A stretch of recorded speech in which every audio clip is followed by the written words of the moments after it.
So what I'd like to look at today is being able to use our calculators to find the mean and standard deviation. So this is just a quick run through of getting your calculators into statistics mode and being able to put some information in there. So my first one here, you can see I've got 8 labourers who have paid some money, and we need to show that the mean wage is $505. Now I know you could just plop that into your calculator, add them all up, press equals, divide by 8, but I wanted to show you how to do it on your calculator in statistics mode, because sometimes that's going to make life a little bit easier for you. So if you grab your calculator up, here it is here.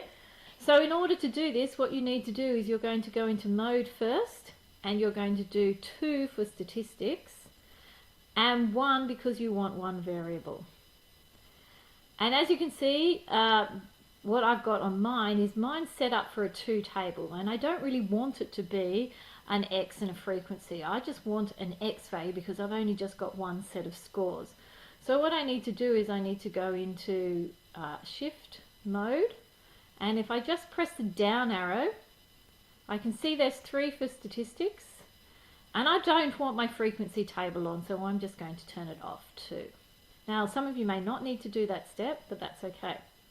So now when we go in there, I'm just going to go, I don't need to do shift, I'm just doing mode 2 for statistics again, 1 variable, and you can see that my table has now come up. So now I can just put all of the values in there. So the first one is 370, so I'm just going to do 370, and I'm just pressing equals. And then I'm going to do 490, and I'm doing the same, press equals, and so on and so on. So you can see now what I've done is I've placed all of the data in there, and I can see down this side here is telling me how many bits of data I've inputted. So I've got here to 8, and I know I've got 8 labourers, so then I know that I've done the right thing.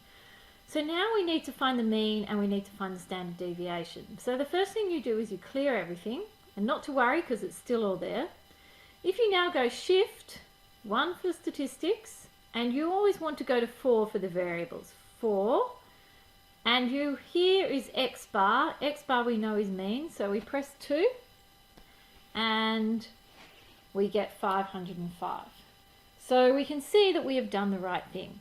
And then we do exactly the same thing again.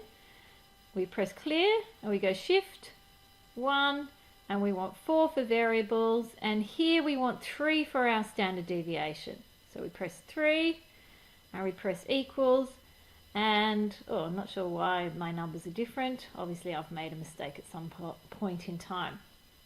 I need to change this. So now you can see that I've now got my standard deviation.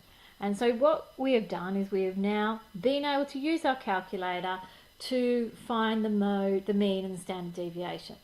Now that's all well and good, but if we go down here, we can see for question number 4, we've got a completely different question here. We've got a table with a frequency column. So if I'm going to get my calculator back up, and I'm just going to clear everything, what I'm going to do is I'm going to go to mode 2, statistics, and 1 variable. But you can see I've still got it set up in this way. But we need to get it into a frequency table with a frequency column. So we go shift mode, we press our down arrow, 3 for statistics, and we want the frequency table on now. And as you can see, here it is, it's now on. And so now I can start inputting my data. My data goes from 0 to 5, so I can just put that in. So 0, enter, 1, enter. In fact, if I move this over here, we can probably see it a bit better. 2, 3, 4, 5, and we are done. And so now what we can do is we can just click across and click to the very beginning where my 0 is, and you can see my frequency is 8, so I'm just going to input that 8 and then press equals, and then 11 and press equals, 5, press equals, 4, 2 and 1, and you can see that now my data is all in the table, and I need to find the mean and standard deviation. So I do the same as I've done before. I clear everything, I go shift 1 for statistics, 4 for variable, and 2 to get my mean, press equals. There is my mean.